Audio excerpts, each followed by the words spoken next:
Bienvenidos al séptimo Congreso Internacional de Historia Crítica. Repensando el pasado, construyendo el futuro. Un espacio para cuestionar las narrativas establecidas y entender cómo el poder ha moldeado la historia que conocemos. En este Congreso nos preguntamos, ¿quién ha escrito la historia? ¿Qué intereses han moldeado las narrativas que aceptamos como verdad? Las conferencias que presentamos desafían los relatos oficiales y nos invitan a pensar críticamente. La primera conferencia, El libre comercio fue una trampa, analiza cómo Inglaterra utilizó el comercio como herramienta de dominación mundial. No fue un proceso natural, sino una estrategia para imponer su poder naval, industrial y económico sobre otras naciones, subordinando a los débiles. Vamos hoy a comenzar a hablar de lo elemental absoluto. Es decir, para entender el mundo, queridos amigos, tenemos que olvidarnos de las ideologías y de izquierda y de derecha. Eso no tiene nada que ver con la realidad que viven las naciones, que viven los países. Destruye sus hospitales, destruye su infraestructura, lo destruye todo. Y después el presidente del país que ha agredido dice que en realidad se equivocó, que ese país no tenía arma de destrucción masiva. Y el ejemplo que le estoy poniendo es un ejemplo clarísimo que ocurrió cuando los Estados Unidos de George Bush, hijo, ¿no es cierto?, invadió Irak. Dijo que Irak tenía arma de destrucción masiva. Sí, y en Irak había un dictador, ciertamente. El dictador está lleno en el mundo. No era el único dictador que había, Pero se le acusó de tener arma de destrucción masiva. Después el mismo presidente de los Estados Unidos dijo que en realidad se había equivocado, que hay arma de destrucción masiva o no había. ¿Es que alguna vez ese presidente o alguien intentó llevarlo a un tribunal internacional? Nunca, porque es el presidente de los Estados Unidos. Por eso Estados Unidos hizo eso contra todas las normas del derecho internacional. Por eso poco importa los intereses de ese empréstito. Pero con otra particularidad, en realidad el dinero no llegó nunca. Era una gran estafa, era 1 millón de libros, algo por el estilo, amortización, esto, lo otro, y se le daba 100.000 de mercadería y entonces ese dinero no llegó nunca, jamás. Ahora, ¿por qué Inglaterra hace esto? ¿Por qué, aunque supongamos que el dinero hubiese llegado, por qué le presta a otro más que lo que el otro puede pagar? Muy sencillo, para tenerlo atado de los cojones, es decir, para tenerlo subordinado al otro, porque a partir de ese momento lo subordina. El otro siempre depende de esto, pero esto es 1824. Pero como si hubiese sido hoy, que hay WhatsApp, Internet, ese mismo año, todas las repúblicas hispanoamericanas recientemente independizadas se van a endeudar con la misma banca que se endeuda Argentina, con la banca Baring Brothers, y el contrato es el mismo. Es como si hoy lo mandásemos por WhatsApp, por correo electrónico, y ya estaba preparado todo de antes. Se endeuda el Perú, se endeuda lo que se llamaba la Gran Colombia. La Gran Colombia, ¿cómo era? La Gran Colombia estaba integrada por lo que es Ecuador, lo que es Colombia y lo que es Venezuela.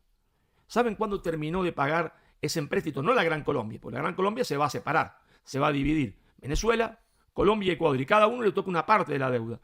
Bueno, Venezuela lo va a terminar de pagar con el gobierno de Pérez Jiménez en la década de 1950, si yo no me equivoco, el año más o menos, 58, de lo mismo.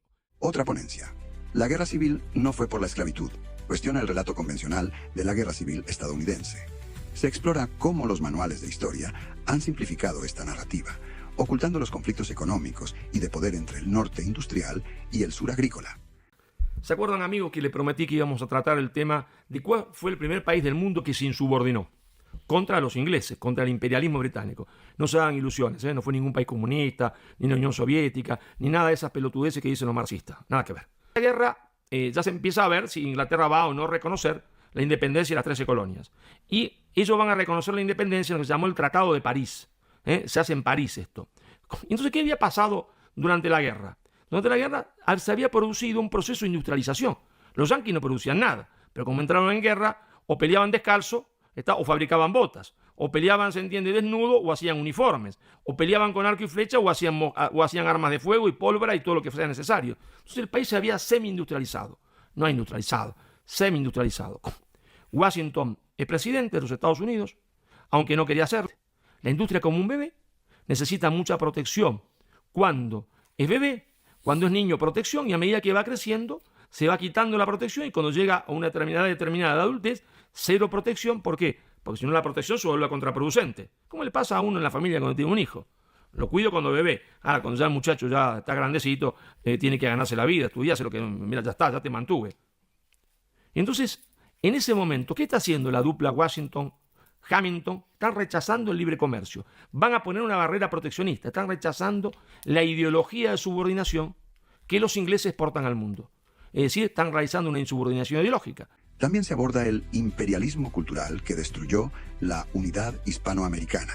Se explica cómo Inglaterra creó y difundió la leyenda negra para debilitar a España y su imperio, fragmentando una identidad común y facilitando su propia dominación en América. En el programa anterior a este hablamos de la estructura básica del sistema internacional. Y dijimos, esa estructura básica es que hay estados subordinantes y estados subordinados. Claro, algunos estados en proceso de insubordinación, que están insubordinados.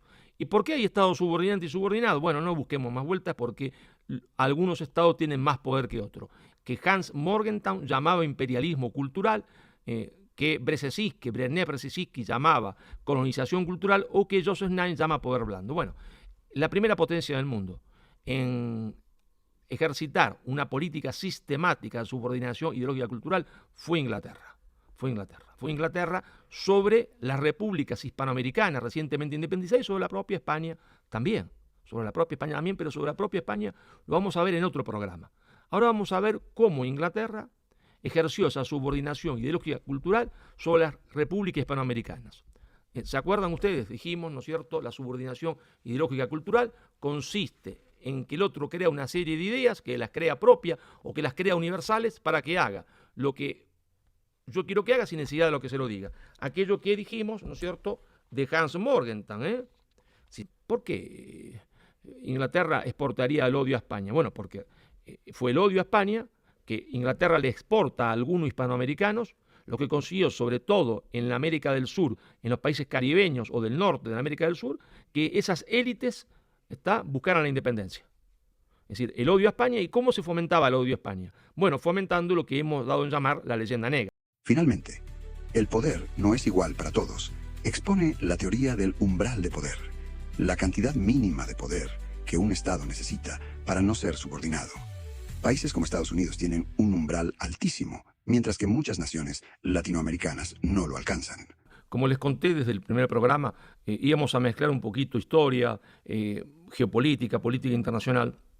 Y hoy vamos a ubicarnos en la política internacional, en la geopolítica, y entonces vamos a partir de lo elemental absoluto. Porque claro, hay una confusión gigantesca. La gente se le hace creer que los Estados Unidos, Rusia, Francia, Alemania, Inglaterra actúan de tal manera o tal otra porque gobierna la izquierda o gobierna de la derecha. No, mire, no tiene mucho que ver con eso, quién gobierne los estados. La política internacional está más allá de la ideología, aunque la ideología intervenga, aunque la ideología sea importante, hay una estructura del sistema internacional. ¿Y cómo es esa estructura del sistema internacional? Bueno, el escenario internacional está formado por estados y los estados no son iguales unos a otros porque uno tiene más poder que otro.